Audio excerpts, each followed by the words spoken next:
배는 고프고 목은 타들어갑니다. 당신의 주머니에는 한국 돈으로 약 10만 원에 해당하는 현금이 두둑이 들어 있습니다.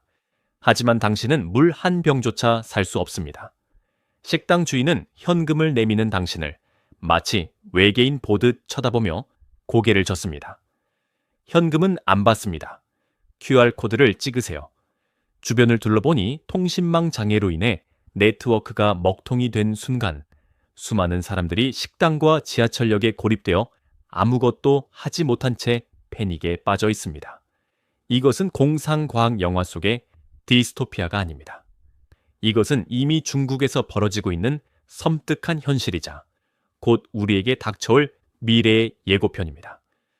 현금이 사라진 사회, 그것은 단순히 지갑이 가벼워지는 편리함의 세상이 아닙니다. 그것은 당신의 모든 생존 활동이 누군가의 손에 의해 승인되어야만 가능한 거대한 디지털 감옥의 시작입니다. 오늘 우리는 중국에서 현금이 사라진 진짜 이유와 그 뒤에 숨겨진 공산당의 소름 끼치는 음모, 그리고 이것이 어떻게 미국 달러 패권을 무너뜨리는 무기가 되어 우리의 자산까지 위협하고 있는지 그 충격적인 진실을 파헤쳐 보려 합니다. 중국은 현재 인류 역사상 가장 거대한 규모의 현금 없는 사회 실험을 진행 중입니다. 통계는 거짓말을 하지 않습니다. 2024년 기준 중국의 모바일 결제 활성 사용자 수는 무려 9억 6,000만 명에 달합니다.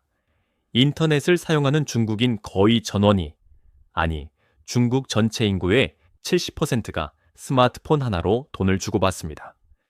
도시의 백화점부터 시골의 노점상, 심지어 길거리에 앉아있는 거지조차 깡통 대신 목에 QR코드를 걸고 구걸을 하는 세상이 되었습니다.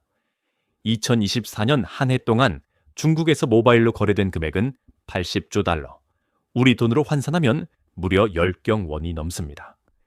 미국의 모바일 결제 시장보다 50배나 더 거대한 이 시장은 겉으로 보기에는 기술 발전의 승리처럼 보입니다. 하지만 그 이면에는 우리가 상상조차 하지 못한 빅브라더의 눈동자가 번뜩이고 있습니다. 많은 사람들은 이것이 그저 편리해서 일어난 변화라고 착각합니다. 하지만 중국에서 현금이 사라진 것은 자연스러운 진화가 아니었습니다. 그것은 철저하게 기획된 것이었습니다.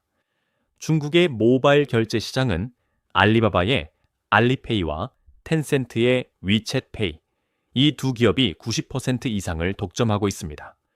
중국인 10명 중 7명은 아예 현금을 쓰지 않습니다. 여기서 우리는 질문을 던져야 합니다. 왜 이 거대 기업들은 수수료도 거의 없는 결제 시장을 장악하기 위해 그토록 혈안이 되었을까요? 그들의 목적은 돈이 아니었습니다. 진짜 목적은 바로 데이터였습니다. 당신이 편의점에서 무엇을 샀는지, 택시를 타고 어디로 이동했는지, 친구 누구에게 밥값을 보냈는지, 심지어 당신이 몇 시에 잠들고 누구와 대화했는지까지. 알리페이와 위챗페이는 14억 인구의 일거수일투족을 서버에 저장하고 있습니다. 그리고 이 데이터는 즈마 신용이라는 사회적 신용 시스템과 결합하여 끔찍한 통제 도구가 됩니다. 알리페이를 잘 쓰면 점수가 올라갑니다.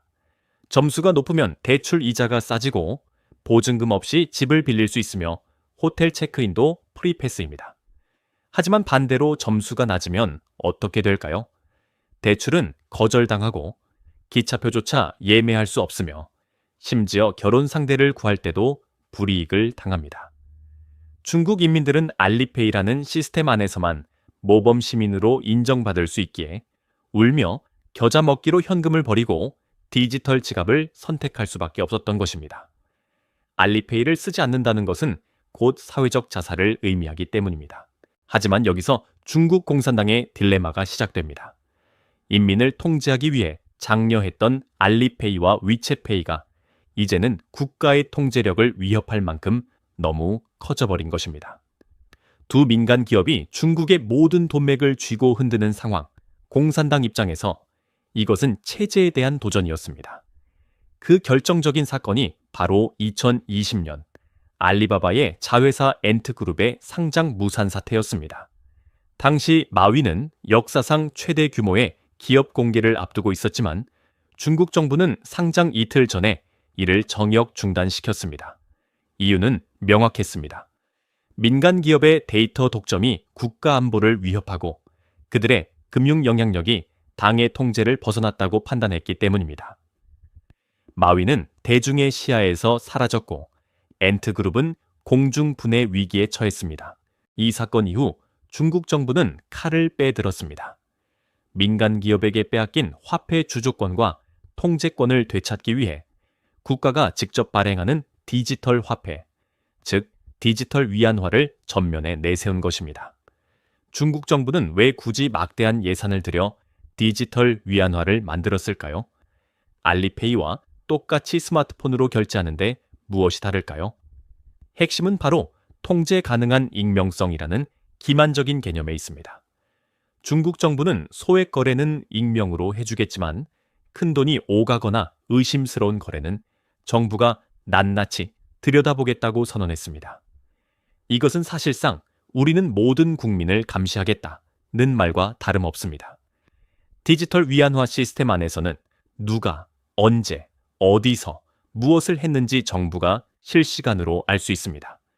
알리페이는 그래도 민간 기업이지만 디지털 위안화는 공산당 정부 그 자체입니다. 2024년 말 기준 디지털 위안화 거래액이 7조 위안을 넘었다고 선전하지만 실상은 처참합니다.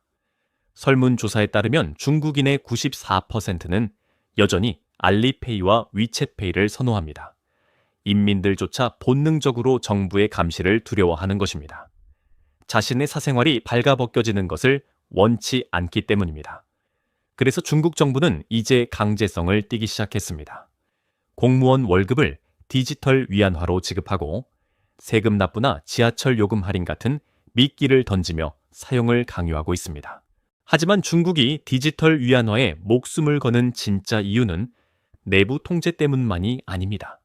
더 크고 무시무시한 야망이 그 뒤에 숨겨져 있습니다. 바로 기축통화인 미국 달러를 무너뜨리는 것입니다. 지금 전 세계 무역의 80%는 미국 달러로 결제됩니다.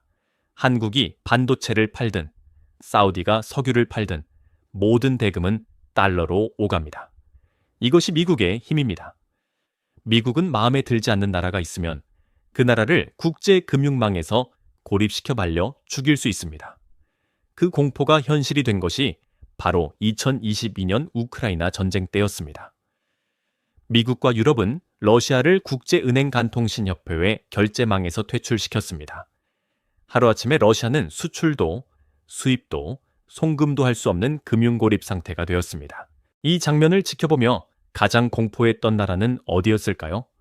바로 중국입니다. 중국은 깨달았습니다. 언젠가 우리도 러시아처럼 될 수 있다. 미국이 마음만 먹으면 14억 중국 경제를 하루아침에 뇌사 상태로 만들 수 있다. 그래서 중국은 필사적으로 달러가 필요 없는 스위프트를 거치지 않는 그들만의 독자적인 결제 고속도로를 뚫기 시작했습니다. 그것이 바로 엠브리지 프로젝트입니다. 엠브리지는 이름 그대로 여러 나라의 중앙은행을 다리로 연결하여 달러 없이 자국 디지털 화폐로 직접 거래하는 시스템입니다. 예를 들어 태국 기업이 중국 물건을 살 때 예전에는 태국 바트화를 달러로 바꾸고 미국 중개은행을 거쳐 중국으로 보내야 했습니다. 수수료도 비싸고 며칠씩 걸립니다. 하지만 엠브리지를 쓰면 태국 디지털 바트화가 단 몇 초 만에 중국 디지털 위안화로 바뀝니다. 달러도 필요 없고 미국 은행도 필요 없습니다. 이것은 단순한 기술 혁신이 아닙니다. 이것은 미국 주도의 금융 질서에 대한 정면 도전이자 선전포고입니다. 그리고 2024년 6월 이 흐름에 기름을 붓는 충격적인 사건이 발생했습니다.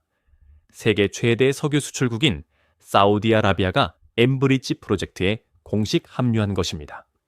이것이 얼마나 심각한 문제인지 감이 오십니까? 지난 50년간 미국의 패권을 지탱해온 것은 바로 페트로달러 시스템이었습니다. 석유는 오직 달러로만 살 수 있다. 이 불문율 때문에 전 세계 모든 나라는 달러를 비축해야만 했습니다. 그런데 사우디가 엠브리지에 들어왔다는 것은 이제 석유값을 달러가 아닌 디지털 위안화로 받을 수 있다는 신호탄입니다. 페트로달러가 페트로위안으로 바뀌는 순간 미국의 달러 패권은 치명상을 입게 됩니다.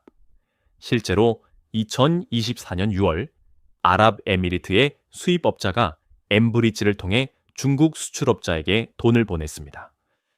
중동의 오일머니가 달러를 거치지 않고 중국으로 직행한 역사적인 첫 순간이었습니다.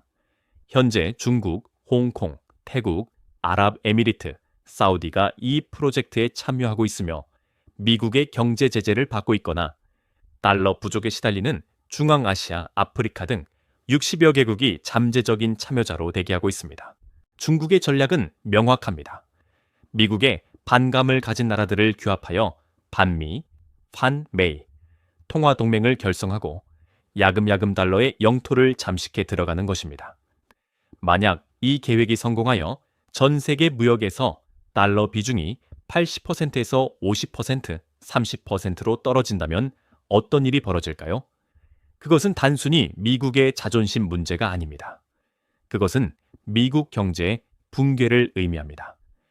현재 미국 정부의 부채는 35조 달러, 한국 돈으로 5경 원에 육박합니다. 정상적인 나라라면 이미 파산했어야 할 빚입니다. 하지만 미국은 멀쩡합니다. 왜냐하면 달러를 찍어내서 빚을 갚으면 되기 때문입니다. 전 세계가 달러를 원하기 때문에 달러 가치는 폭락하지 않았습니다. 하지만 엠브리지로 인해 달러 수요가 급감한다면 미국은 더 이상 마음대로 돈을 찍어낼 수 없게 됩니다. 달러 가치는 휴지 조각이 될 것이고 미국 내 물가는 폭발할 것이며 미국 경제는 감당할 수 없는 빚더미에 눌려 붕괴할 것입니다. 중국은 지금 이 시나리오를 현실로 만들기 위해 국가의 명운을 걸고 디지털 위안화를 밀어붙이고 있는 것입니다. 이것은 총성 없는 전쟁입니다. 그리고 이 전쟁의 불똥은 샌드위치처럼 끼어있는 우리 대한민국에게도 튀고 있습니다. 미국은 과연 이대로 당하고만 있을까요? 절대 아닙니다. 미국은 중국과는 전혀 다른 더욱 교묘하고 강력한 무기를 준비했습니다. 중국이 국가가 모든 것을 통제하는 디지털 만리장성을 쌓는 동안 미국은 어떤 선택을 했을까요? 많은 사람들은 미국도 중국처럼 디지털 달러를 만들어 맞불을 놓을 것이라고 예상했습니다. 하지만 미국의 전략은 완전히 달랐습니다. 미국은 국가가 아닌 시장을, 통제가 아닌 자본을 무기로 꺼내들었습니다. 이것은 중국의 허를 찌르는 자본주의 종주국다운 소름 돋는 방역입니다. 미국 연방준비제도 의장 제롬 파월은 의회 청문회에서 우리는 아직 디지털 화폐를 발행할 준비가 되지 않았으며 의회의 승인 없이는 하지 않을 것이라고 선을 그었습니다. 트럼프 전 대통령 역시 정부 주도의 디지털 화폐는 절대 허용하지 않겠다고 못 박았습니다. 왜일까요? 기술이 부족해서가 아닙니다. 미국인들에게 정부가 내 계좌를 들여다본다는 것은 빅브라더의 감시를 의미하며 자유를 최고의 가치로 여기는 미국 사회에서 이것은 결코 용납될 수 없는 일이기 때문입니다. 그래서 미국이 선택한 전략은 바로 스테이블 코인이라는 민간 기업의 트로이 목마를 이용하는 것입니다. 현재 미국 의회에서는 스테이블 코인 명확성 법안이 논의되고 있습니다. 이 법안의 핵심은 간단합니다. 테더나 서클 같은 민간 기업들이 달러와 1.1로 연동되는 코인을 발행하도록 허용하되 그 발행량만큼 반드시 미국 국채나 현금을 보유하도록 강제하는 것입니다. 이것이 무슨 의미일까요? 이것은 전 세계 암호화폐 시장을 미국 국채의 소비자로 만들어버리는 천재적인 전략입니다. 현재 전 세계에 유통되는 달러 스테이블 코인은 약 2천억 달러 규모입니다. 즉, 2천억 달러어치의 미국 국채가 팔려나갔다는 뜻입니다. 앞으로 코인 시장이 1조 달러, 10조 달러로 커지면 어떻게 될까요? 전 세계 코인 투자자들이 자신도 모르게 미국 정부의 빚을 대신 사주게 됩니다. 미국은 계속해서 빚을 낼 수 있고 그 빚은 디지털 자산이라는 이름으로 전 세계에 분산됩니다. 중국이 엠브리지로 달러 수요를 줄이려 한다면 미국은 스테이블 코인으로 새로운 달러 수요를 창조해내는 것입니다. 더 무서운 것은 디지털 달러라이제이션 현상입니다. 아르헨티나나 튀르키예처럼 자국 화폐 가치가 쓰레기가 된 나라의 국민들은 이제 비트코인보다 달러 스테이블 코인을 선호합니다. 월급을 받자마자 스마트폰 앱을 통해 달러 코인으로 바꿔버립니다. 미국 정부가 굳이 나서지 않아도 민간 기업들이 전 세계 구석구석에 디지털 달러를 침투시키고 있는 것입니다. 이는 중국의 디지털 위안화가 들어올 자리를 원천 봉쇄하는 효과를 낳습니다. 물론 통제권도 놓치지 않았습니다. 스테이블 코인 발행사들은 미국 기업이거나 미국 법에 영향을 받습니다. 미국 정부가 제재 명단을 내리면 이 기업들은 버튼 하나로 테러 자금이나 적성국의 자산을 동결시킬 수 있습니다. 스위프트 망 없이도 더 은밀하고 강력하게 전 세계 자본의 흐름을 통제할 수 있는 새로운 무기를 손에 쥐게 된 것입니다. 자, 이제 이 거대한 고래 싸움 사이에 낀 새우, 대한민국의 현실을 직시할 시간입니다. 우리의 처지위는 실로 위태롭습니다. 한국은행은 디지털 화폐 프로젝트를 진행해왔지만 최근 그 속도가 현저히 느려졌습니다. 막대한 비용 문제도 있지만 진짜 이유는 눈치 게임 때문입니다. 중국 주도의 엠브리지에 들어가자니 미국의 안보 우산이 걱정되고 미국 주도의 스테이블 코인 체제에만 올인하자니 최대 교역국인 중국의 경제 보복이 두렵습니다. 한국 수출의 25%가 중국으로 향합니다. 만약 중국이 이제부터 한국 물건 대금은 디지털 위안화로만 주겠다고 선언하면 어떻게 할까요? 반대로 미국이 중국 결제망을 쓰는 나라와는 금융거래를 제한하겠다고 압박하면 우리는 어디에 줄을 서야 할까요? 한국은 지금 안 보는 미국, 경제는 중국이라는 아슬아슬한 줄타기 위해서 자칫하면 양쪽 모두에게 버림받을 수 있는 절체절명의 위기에 놓여 있습니다. 한국은행이 예금 토큰이라는 제3의 길을 모색하고 있는 것도 바로 이런 딜레마 때문입니다. 하지만 국가 차원의 고민보다 더 시급한 것은 바로 여러분 개개인의 자산 안보입니다. 한국은 전 세계에서 현금이 가장 빨리 사라지고 있는 나라 중 하나입니다. 2023년 기준 한국의 현금 사용 비중은 겨우 15.6%에 불과합니다. 10년 전 41%에서 반토막이 났습니다. 편의점에서 현금을 내면 알바생이 당황하고 거스름 돈이 없어서 물건을 못 파는 가게가 늘어나고 있습니다. 현금이 사라진 사회, 과연 안전할까요? 2023년 미국의 실리콘밸리 은행은 단 48시간 만에 파산했습니다. 스마트폰 뱅킹으로 순식간에 예금이 빠져나가는 디지털 뱅크런 때문이었습니다. 만약 한국의 시중은행에 위기설이 돈다면 어떻게 될까요? 과거처럼 은행 앞에 줄을 서는 것이 아니라 전 국민이 점심시간에 스마트폰을 몇 번 터치하는 것만으로 단 몇 초 만에 은행 문을 닫게 만들 수 있습니다. 현금이라는 완충제가 없는 디지털 금융 시스템은 이토록 취약합니다. 더 끔찍한 시나리오는 마이너스 금리의 공포입니다. 모든 돈이 디지털화되면 중앙은행은 경기 부양을 핑계로 마이너스 금리를 강행할 수 있습니다. 예금 통장에 돈을 넣어두면 이자가 붙는 게 아니라 보관료 명목으로 원금이 줄어드는 것입니다. 현금이 있다면 돈을 찾아 금고에 넣어두면 그만입니다. 하지만 현금이 없는 세상에서는 앉아서 내 돈이 녹아 없어지는 것을 지켜봐야 합니다. 도망칠 곳이 없는 것입니다. 이것은 자유에 대한 문제입니다. 현금이 사라진다는 것은 나의 경제활동에 대한 익명성이 완전히 사라진다는 것을 의미합니다. 내가 어디서 밥을 먹고 어떤 책을 사고 누구를 후원했는지 이 모든 기록이 빅데이터라는 이름으로 저장되고 분석됩니다. 중국의 사회적 신용 시스템이 먼 나라 이야기 같습니까? 우리의 금융 데이터가 권력이나 거대 플랫폼 기업에 의해 악용되지 않으리라는 보장이 어디 있습니까? 우리는 편리함이라는 달콤한 사탕을 얻기 위해 프라이버시라는 소중한 권리를 헐값에 팔아넘기고 있는지도 모릅니다. 중국의 베이징 통신망 마비 사태는 우리에게 보내는 명백한 경고장입니다.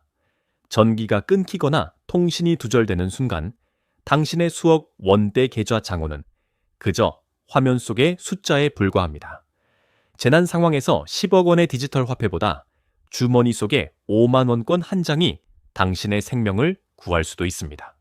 결론입니다. 중국과 미국의 화폐 전쟁은 이제 막 시작되었습니다. 중국은 통제를 위해, 미국은 패권을